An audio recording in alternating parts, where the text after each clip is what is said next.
Welcome to one of the most unparalleled opportunities in the entire world.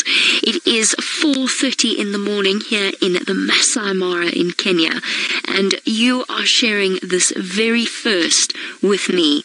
The very first time these three gorgeous little lion cubs have ever been seen by human beings.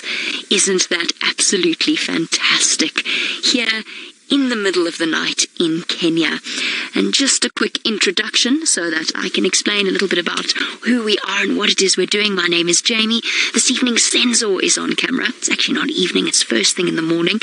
And this is 100% live, which means that you can send through your questions in the comments section below. And we are going to overload you with cuteness. This is the perfect time to be out here.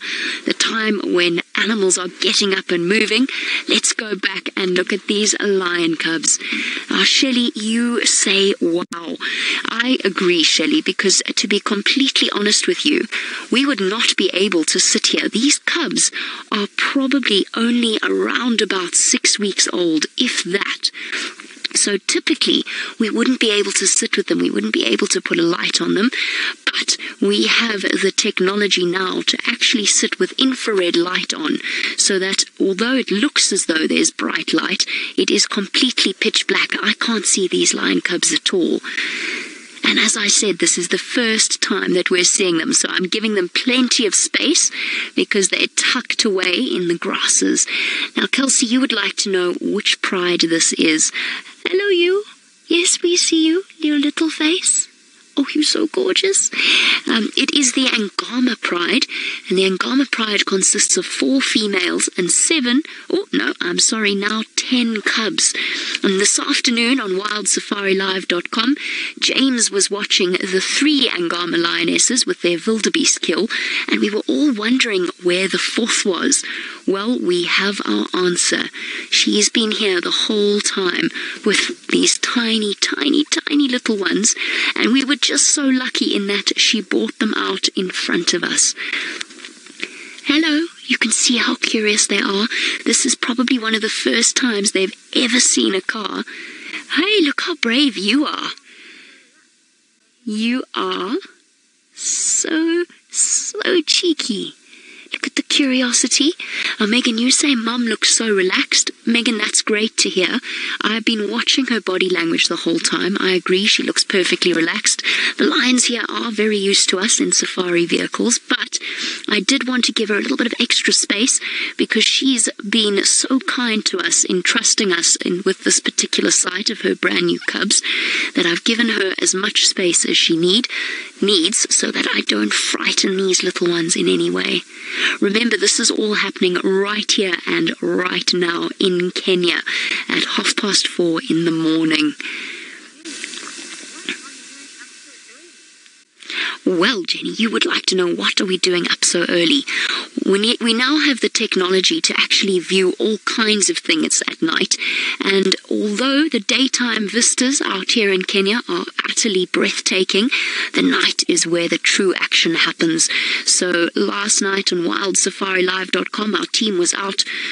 James was out until around about 9, Brent was out till after 12, and I've been out since 3 this morning, which allows us to see a side of life that we don't usually get to see. This is a really, truly unparalleled opportunity, and it's going to continue to get better and better, particularly since I need to practice using thermal imaging technology to spot animals, something that I've never done before. So if you join us on our journey, you'll get to learn alongside with me.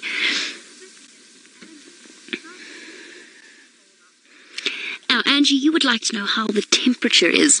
I actually am really loving this climate. For those of you that are new to these sort of live windows of opportunity, I've been living in South Africa up until a few weeks ago. I'm really loving this climate. It is a little bit chilly. I've got 2 jackets on, and I've got some gloves, and I've got a traditional Kenyan shuka to help to keep me warm. But it's not too bad at all. And it's very, very temperate here. We're quite high up in terms of altitude, which means that, oh, did you see that big yawn? It means that it never gets too hot and it never gets too cold because we're close to the equator. Oh, I just want to, oh, just too cute. There's 3 of them there, but I must say that the one that's been watching us the whole time is definitely the boldest. Now, every time I've seen the Angama Pride, they've been around this area, and I think it's a pride of lions that we're going to get to know very well, and that we're going to continue to follow. When you would like to know what kind of den sites the lions use in the Mara, well, I think that's why we've been seeing them so often around this area. There's a big, they call it here in Kenya, laga. In South Africa, we'd call it a drainage line. It's basically a river system, not a full big river like the Mara River, but oh, look at the little one giving mom a lick. It's basically a river system, so they'll use an overhang where there's nice sort of dense vegetation to hide the cubs in. They might use termite mounds, but I think it's unlikely. But they'll probably tuck them away somewhere around some dense bushes surrounding a river system. And the wonderful thing, of course, is that you will get to follow the story of these 3 little cubs. Hopefully it's a happy story, but what we try and do is bring you a true reflection of the way that things are out here. Oh, these cubs are tiny. They really are so young. I'm going to guess at about 6 weeks old. And at 6 weeks old is around about the time that the females introduce their cubs to the rest of the pride. And they have to wait a little bit, especially if there are older cubs, because a lot of the time the older cubs want to play with the tiny babies, but they don't know their own strength. So the mum has to wait. She has to have the wisdom to wait until her cubs are strong enough to cope with the games of the older cubs. Well done, Mum. You've done well in a place that is teeming with hyenas and other potential threats. She's kept these 3 little bundles safe for now. And I think over the course of the evening she's going to get up and make her way towards the rest of her pride and whatever remains of their wildebeest kill. They're so fluffy, so perfect at this age. They're like little stuffed toys. Shelley, you would like to know if we have security detail whilst out in the dark. We do indeed. We have an Askari who joins us each and every single evening.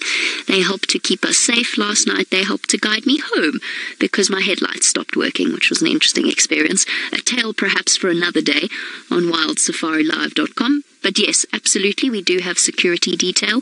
Also, obviously, to make sure that we don't get completely lost, because I'm still learning my way around here. I can guess a direction, but that's about it.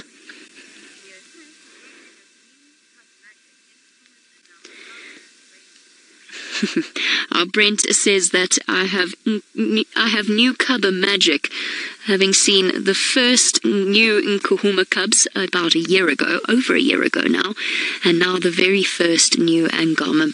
Tiny, tiny little cubs.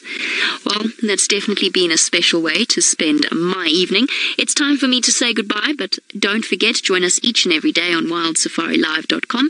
Until I see you then, from myself, Senzo, and 3 very tiny, very sleepy little lion cubs. As I looked up, I realized that the lioness was watching something that was making her very, very upset, and something that she has to carefully guard her young cubs against.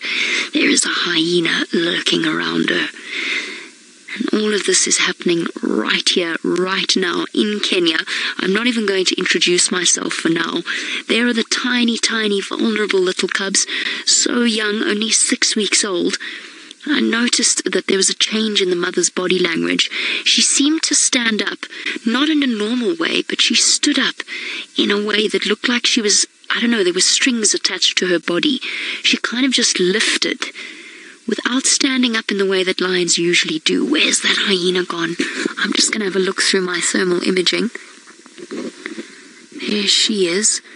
I think it snuck down into the drainage line, which is just behind her.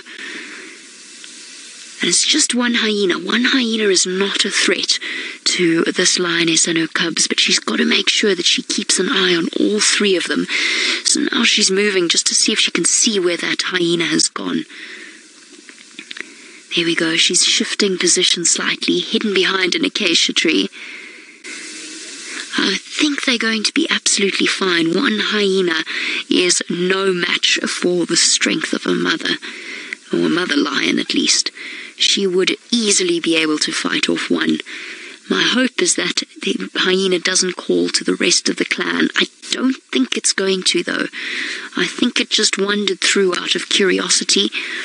I wonder whether or not it realized that she has cubs with her.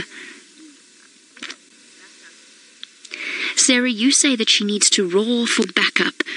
Well, the good news is that if any of the pride were to hear the sound of her growling at hyenas, I think they would come running. And apparently they're not far away from here at all. I don't really want to leave the young cubs. I want to stay with them in case we lose them. Otherwise I'd go off in search of the rest of the pride. Oh, they just look so tiny and so vulnerable. I could have sworn I saw 3, but now I only see 2. I'm sure there's a third one in the grass. Senzo, we did see 3, didn't we? There's definitely 3. I'm not going mad. Oh, Sarah, at this point she might mistake my stomach roaring for a call for help. It's rumbling away quite happily. Fortunately, we've got some coffee packed.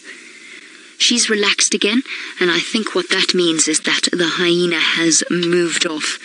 Her keen sense of hearing would tell her if it was anywhere close to her, and I reckon it's pretty impossible for a hyena to sneak up on a lion, especially in this long grass. I think the rustle of its movement, and hyenas are not sneaky animals. They are not silent movers.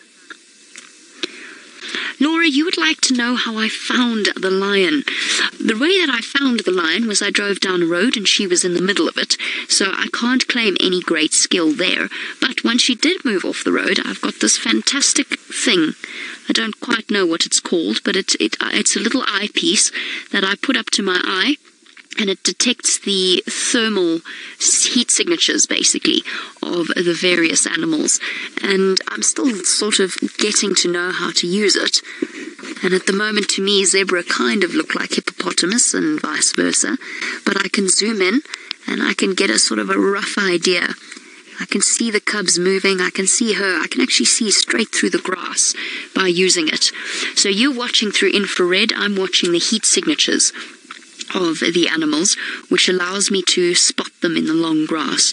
It's a little bit of there's a knack to it in terms of driving and looking through it, but I'm sure that's something that we're going to figure out.